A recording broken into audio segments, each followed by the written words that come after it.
솔로몬 왕은 아비아달 제사장에게 이렇게 말하였다. 제사장께서는 상속받은 땅 아나돗으로 가시오. 제사장께서는 이미 죽었어야 할 목숨이지만 나의 아버지 다윗 앞에서 제사장으로서 주 하나님의 법궤를 메었고 또 나의 아버지께서 고통을 받으실 때에 그 모든 고통을 함께 나누었기 때문에 오늘은 내가 제사장을 죽이지는 않겠소. 솔로몬은 아비아달을 주님의 제사장직에서 파면하여 내쫓았다. 이렇게 하여서 주님께서는 실로에 있는 엘리의 가문을 두고 하신 말씀을 이루셨다.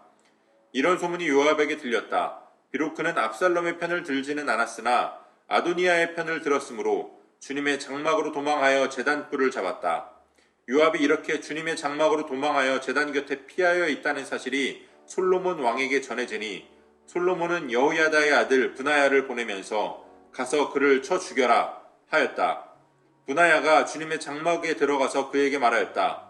어명이요 바깥으로 나오시오. 그러자 그가 말하였다. 못 나가겠소. 차라리 나는 여기에서 죽겠소. 브나야가 왕에게 돌아가서 요압이 한 말을 전하니 왕이 그에게 말하였다. 그가 말한 대로 그를 쳐서 죽인 뒤에 묻어라. 그리하면 요압이 흘린 죄 없는 사람의 피를 나와 나의 가문에서 지을 수 있을 것이다. 주님께서 요압이 흘린 그 피를 그에게 돌리실 것이다.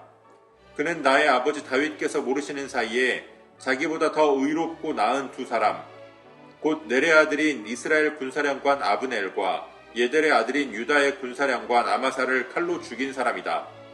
그들의 피는 영원히 요압과 그의 자손에게로 돌아갈 것이며 다윗과 그의 자손과 그의 왕실과 그의 왕좌에는 주님께서 주시는 평화가 영원토록 있을 것이다.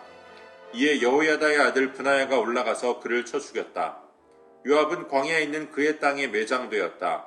왕은 요압 대신에 여호야다의 아들 브나야를 군사령관으로 삼고 아비아달의 자리에는 사독제사장을 임명하였다. 아멘. 9월 7일 목요일 오늘의 매일 성경 본문 말씀은 열왕기상 2장 26절로 35절까지의 말씀입니다. 솔로몬은 아버지의 첩 아비삭을 욕심낸 죄로 아비아달을 쳐 죽였습니다. 그리고 이제는 아비아달 제사장과 요압 제사장에 대한 대처가 오늘 본문에 기록되어 있습니다.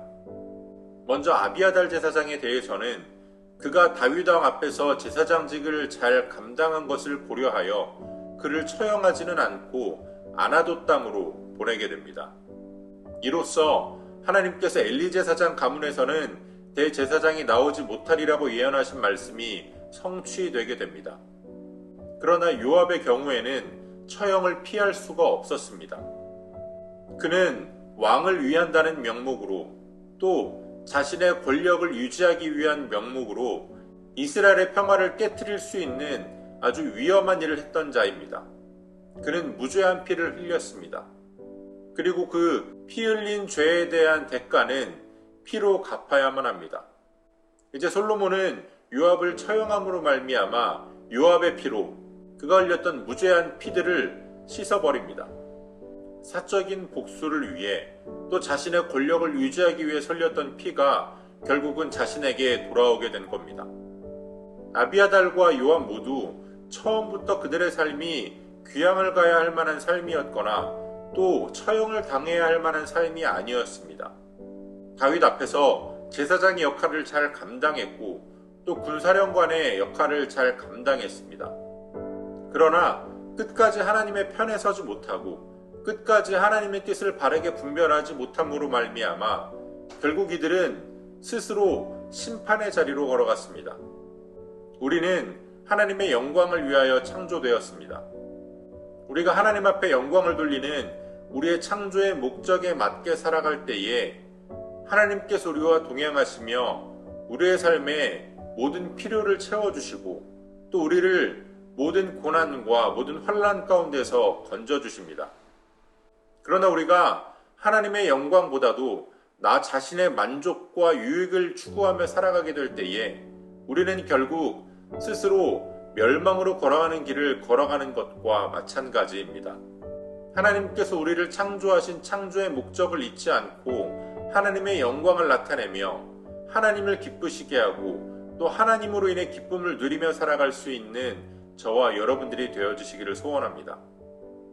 오늘도 우리에게 주신 본문의 말씀을 몇 차례 더 읽으시면서 여러분에게 개별적으로 깨닫게 하시는 하나님의 말씀을 묵상하시고 각자의 기도로 오늘의 묵상을 마치겠습니다.